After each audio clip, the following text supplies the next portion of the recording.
the one and only Kit Clarenberg. Kit, thanks very much for joining us. Before I turn to Paul Mason, you wouldn't expect me not to, I just wondered if you'd seen the interview with the excellent chaps at Declassified that Mason couldn't quite work out whether they were Russian puppets or not. Jeremy Corbyn gave an interview with them in the week in which he made some quite startling, not surprising, but quite startling and shocking revelations about the role he thought that the security services had played in his downfall. If you saw it, tell us what you thought.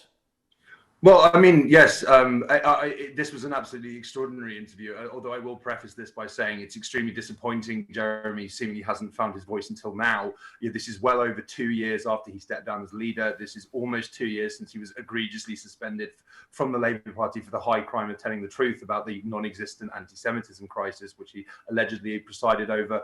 And bizarrely, he seems committed to returning to Parliament as a Labour MP, being reinstated by a party that not only wronged him and his supporters, but continues to do so brazenly. The party as it stands now is a bunch of a ragtag bunch of Tories and New Labourites committed to purging Labour of any and all meaning and principle in pursuit of a centre-right middle ground, which they're never ever going to appease. I mean, all that said, Jeremy was unprecedentedly candid in a way no other former party leader I can think of in history has ever been before. I think he confirmed what many of us already knew, but added absolutely vital new detail to what did happen to this wide-ranging establishment plot at every level to sabotage him and his leadership and ensure that hope for millions of oppressed people within Britain, and indeed abroad, was just comprehensively crushed. This involved the military elements of the Labour Party, the Israel and Gulf lobbies very prominently, and the establishment media like The Guardian and the security intelligence services. They were all arrayed against him and everything he represented, and were willing to go to almost any length to ensure ruin his electoral chances. The intelligence services were briefing against him in private. They were setting up traps for him to fall into. So they invited him for a kind of routine briefing, MI5 and MI6, at their offices on the terror threat. And this was framed in the press as him having to be brought to heel because he was such a threat to national security. You had former, both on and off record, senior intelligence officials like Richard Dearlove saying that sort of casting aspersions as to whether Jeremy Corbyn was a Czech or Soviet spy. That yes, again, that he was a threat to national security. That Britain would not be safe if he was in Downing Street. Or this just heinous libels. And he remained silent at the time. I see that the Observer today said that Boris Johnson's continued tenure in Downing Street was a national disgrace on the basis of his dishonesty, immorality, and corruption. We knew very well who Boris Johnson was and what kind of government he would lead, years in advance of him getting there. So, I mean, it's a shame that it's a shame that they didn't see it as an incumbent to warn people more, and that they saw Jeremy as the greater evil. And I still, I also find it completely incredible, as Jeremy said in this interview, that he didn't do proper due diligence into that snake in snake's clothing, Keir Starmer, and identified what who he was and what he actually represented, which is the British establishment, the security services, and total prostration to the wills of the US empire, as exemplified by his energetic efforts to lobby Swedish authorities to keep the completely bogus sexual assault charges against Julian Assange open. For the purposes of blackening his reputation and, offering up more reason for him to get extradited to the US. It is, I agree with everything you said there. It is important and this interview did that for me, to confront again the sequence of events which we all lived through and we felt the blows and so on, but a bit of perspective, and then you look back on a situation where in a so-called democracy, the leader of Her Majesty's opposition, the Right Honourable Jeremy Corbyn, Privy Councillor, was told by the American Secretary of State, Mike Pompeo, and the man who was plotting to kidnap Julian Assange on the streets of London, and if necessary to kill him there, by Benjamin Netanyahu, the Prime Minister of Israel.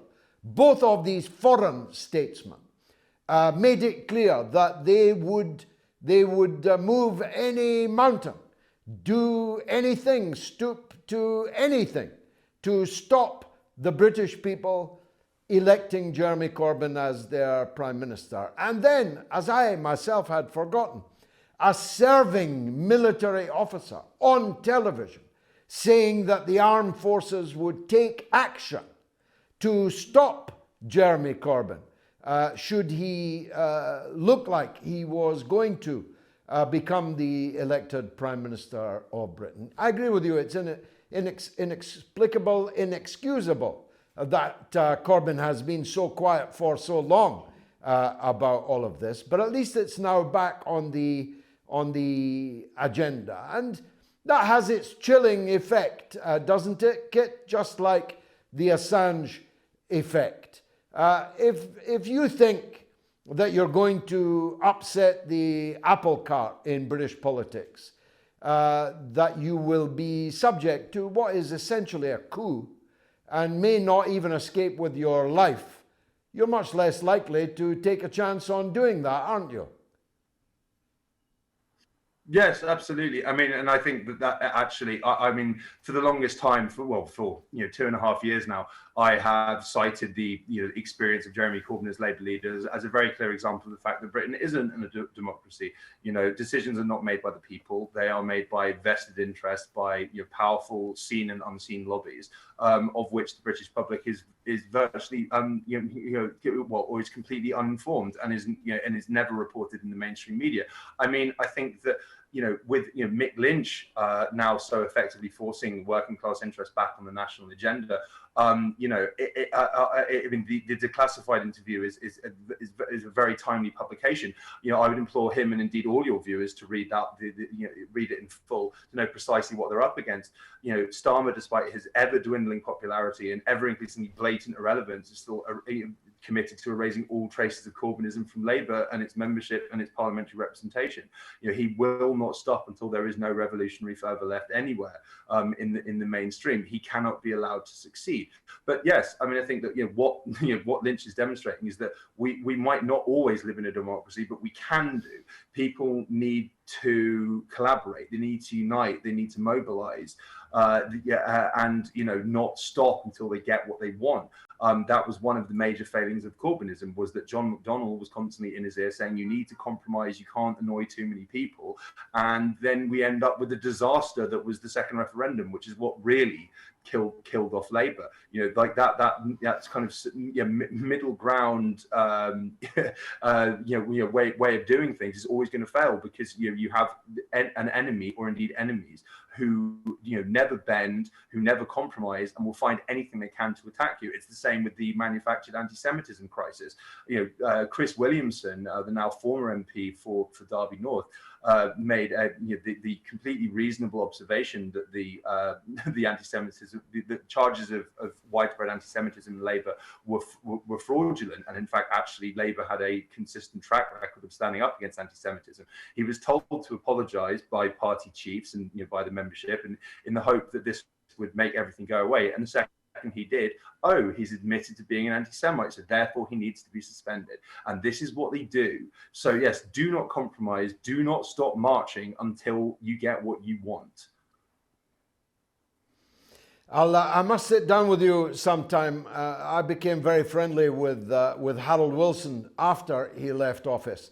And he told me in some detail in his rather gloomy mansion flat behind Westminster Cathedral about how they bugged and burgled him throughout his time as Prime Minister. It's a good story. Now, Kit, I'm so old, I remember Paul Mason when he was a raving Trotskyite who thought I was a backsliding reformist. The worst insult you could give on the left back in those days. Now we know that Paul Mason is something different, and we have you to thank for that. give us a quick summary, please, of what it is that you discovered about Paul Mason. Okay, well, I mean, it's an incredible transformation, isn't it? I mean, I think in your own words, George, it's it's a butterfly back into a slug. I mean, this is a former Trotskyite, pro Corbyn, pro Syriza, anti-war tub thumper, who it now appears, at least in his latter years, is a British intelligence asset and fifth columnist on a secret mission to destroy the anti-war, anti-imperialist left. It's not clear when he turned, or there's the obvious question is if he turned at all, and he wasn't in fact always a kind of sleeper agent and wrecker behind the scenes, hiding in plain sight. But he now, at least now, possesses a good quote unquote friend in British intelligence with whom he is coordinating, and it seems this individual is directing his activities in smearing anti-war, anti-imperial activists, academics, journalists, media outlets like Declassified UK as somehow witting or unwitting tools of Kremlin and Beijing's malign influence in Britain. It's a very, very extraordinary transformation. He has publicly smeared critics of the established Western narratives of the Ukraine conflict as Putin puppets. He's sought to have independent media outlets like the Grey Zone and independent journalists such as myself deplatformed and financially ruined through malicious underhand tactics. And as our subsequent investigations will show, it appears his attempts to enter Parliament as a Labour MP are being directed, or at least coordinated with British intelligence. And this, if he is elected, I see that he's now running in my birthplace of Camberwell and Peckham, from my cold dead hands.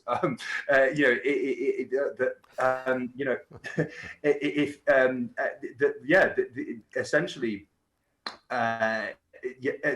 He's been given lists of talking points and direction in terms of how to campaign by a British intelligence officer. He claims that the suggestion that he has any relationship with British intelligence is false and defamatory, but it's all there in black and white in leaked emails that we have acquired, and we're going to keep reporting on them. We will not stop, because this is of such public interest. His attitude and his approach to dealing with this, very obvious scandal, has been to claim that well, it's all false, I'm not going to comment on it, and just carry on going as normal. People aren't buying this, but he's committed to this strategy. Extraordinary. Camberwell and Peckham, he'd have to get through me and you first if that were to turn out. But I suspect that the members there will have the same kind of taste that the members who turned him down didn't even put him on the shortlist, because nobody likes a grass. Nobody likes a rat, do they?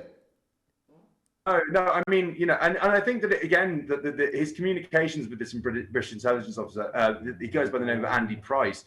I think that it just really sums up, what Jeremy Corbyn said during the 2019 general election campaign. It's not me that they're afraid of. It's you. This is all about ensuring that Labour remains a form of limiting revolutionary fervour, as a barrier to change. It's incredible to me that Mason would sign up to this. It's not entirely clear from the emails the extent to which he is fully conscious, or that may be a failure of quote unquote intelligence on his part.